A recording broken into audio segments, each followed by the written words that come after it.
Fala aí galera, beleza? Sejam bem-vindos a mais um vídeo do nosso canal. O vídeo de hoje, trocar uma ideia sobre o RBRF, FOF da RBR, mais um mês de olho nele e, cara, esse aqui é um dos grandes responsáveis por ah, alguns movimentos de ativismos que a gente tem aí, tanto na hora para liquidar um fundo, quanto às vezes para segurar algum fundo, né? Foi no caso exemplificando, ele quer liquidar o ONEF e ele quis segurar o HGPO lá atrás. Então, a gente vê aí, né, essa questão desse ativismo da RBR.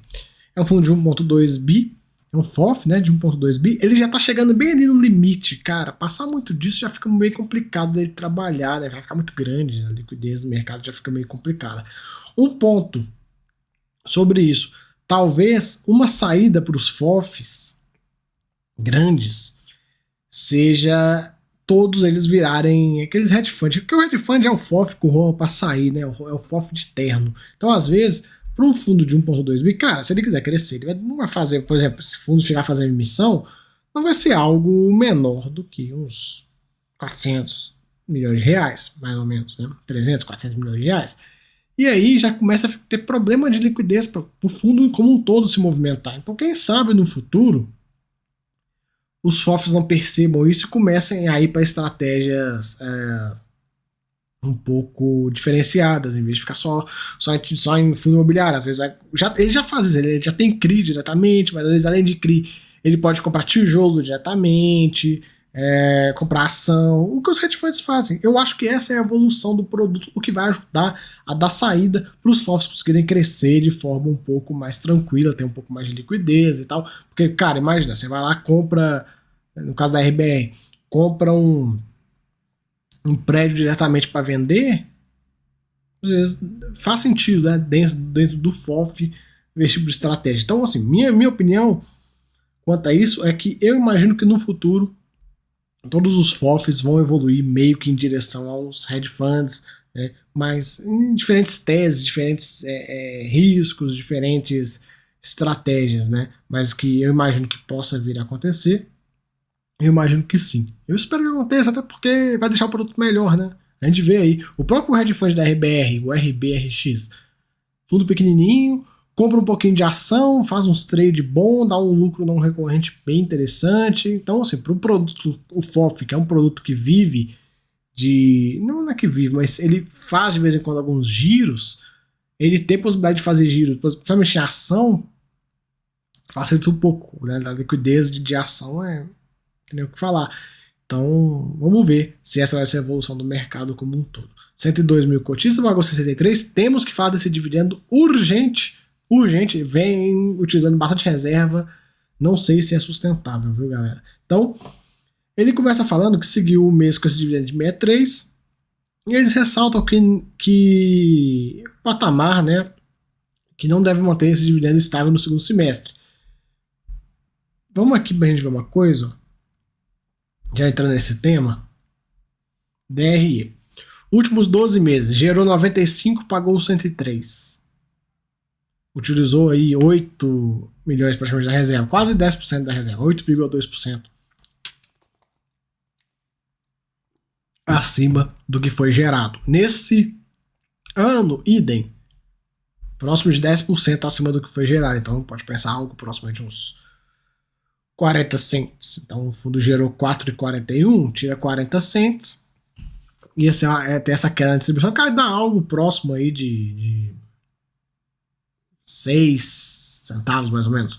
Então a gente consegue ver que o fundo vem consumindo reservas mês após mês, e uma hora, né, cara, ele vai ter que fazer, ele vai ter que se virar, ou ele vai começar a girar as posições para tentar destravar. Ele mostra isso aqui em cima, ó, a gente pode ver.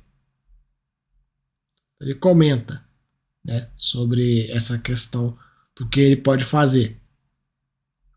Então, destrava de posições. Então, ele tem algumas operações aqui com alguns possíveis ganhos, né? Então, ele até coloca aí, né, esse FL2, um ganho que pode vir a acontecer, o XPML com o ganho de 25 cents e o The One 26 centavos. Então, sim, por cota, né? Então a gente consegue ver aí ele trabalhando para tentar levantar maneiras de manter o patamar de distribuição. Ele também comenta da mudança que ele fez aí ele saiu, né, de fundos de CRI e foi para fundos de tijolo. Ele mostra o ganho que teve aí no período. O HGPO subiu bastante. Eu imagino, né? Por mais que o HGPO não é um fundo que ele queira vender, eu imagino que em algum momento, cara, ele vai ter que começar a executar esse ganho. Caso essas estratégias que ele colocou aqui não dê o resultado esperado, ou as coisas não aconteçam do jeito que ele espera, o HGPO é um dos fundos que ele pode pegar e mandar embora para fazer um ganho bem interessante. Ele coloca também que entrou em algumas ofertas, então entrou na oferta do fundo de Shoppings da Capitânia e o fundo o Cidade Jardim, que deve dar um retorno legal, e entrou na oferta do HGLG para fazer arbitragem. A gente já viu aí, hoje mesmo, no dia que eu tô gravando, o HGLG tá R$160, então a gente tá vendo aí que o fundo está sendo pressionado, a cotação dele está sendo pressionada para ficar próximo de R$160. Desde essa emissão a cota não andou, então tá explicado aí o movimento de venda. Não desse fundo, não que esse fundo esteja derrubando o preço de HGLG, mas vários fundos, vários players devem estar fazendo essa mesma movimentação aí. Ele comenta sobre a questão do ANEF, né, do The One, que vocês lembram, né? Eu falei bastante sobre isso. A Rio Bravo tinha negado a proposta, aí eles foram falar, vai negar, vamos chamar uma assembleia. Chamaram a assembleia, e aí ele coloca a proposta e tal, que pode ter um ganho legal, que ele comprou aqui e vai vender ali. Então, um ganho de 47%, fora os dividendos, ganho de capital de 26 centavos por cota aí, potencial. Então, vocês verem, se ele mexe o doce e consegue destravar 26 centavos desse ativo, já ajuda bastante, né? Ele vai conseguir manter o patamar de distribuição nesse semestre, gastando aí 5, 6, mais ou menos 6 centavos por mês, já garante 4 meses. Aqui a gente vê a questão do duplo desconto, galera, é muito teórico, né? Porque ficar bem de olho nessa questão do dividendo, porque se o dividendo cair, mano, a cota mercado vai cair mais ainda, abrindo aí mais o duplo desconto vai ficar mais elevado. Vamos ver, é difícil prever esse tipo de coisa e tal, até porque tem muita coisa não recorrente que ele pode fazer. Um exemplo também, além do HGPO, XPMR já subiu pra caramba. Se ele quiser vender, já vai dar quase R$10 por cota. Então a gente fica acompanhando essas questões. O fundo segue aumentando a alocação dele em tijolo. Legal ver esse movimento, né? Olha só como é que ele... Tá vendo essa linha? Essa linha aqui, ó. Esse cinza mais escuro. Olha o que ele fez. Subiu pra caramba a alocação em tijolo nos últimos meses. Saiu na casa, ele tava praticamente 50-50, foi para um 70-30. Legal ver essa movimentação. E, galera, é um ponto legal de que eu falo com vocês de ver relatório de FOF, principalmente o cara iniciante, para ele aprender a fazer esse tipo de movimentação, porque eu dou um exemplo para vocês. Eu era um cara que estava 50-50, igualzinho assim, né? Parecido com o RBRF. E hoje eu tô com uma proporção bem parecida com a dele, entre papel e tijolo. Então, assim, bem interessante de ver, né? Quando o movimento que a gestão fez coincidindo com o movimento que eu fiz, que a leitura do mercado era essa, cara. Meu irmão, vende papel, compra tijolo. Boa, não tinha mais o que fazer. E é um ponto que eu falo com vocês, né? Alguns fundos que não fizeram essa movimentação estão deixando muito dinheiro na mesa, né? Era muito dinheiro na mesa. E interessante ver. Eu vi isso aqui, eu falei, caraca, fizeram a mesma coisa que eu fiz, né? Eu fiz um pouco mais rápido, assim, mais concentrado, porque, cara, eu não tenho problema de liquidez, né?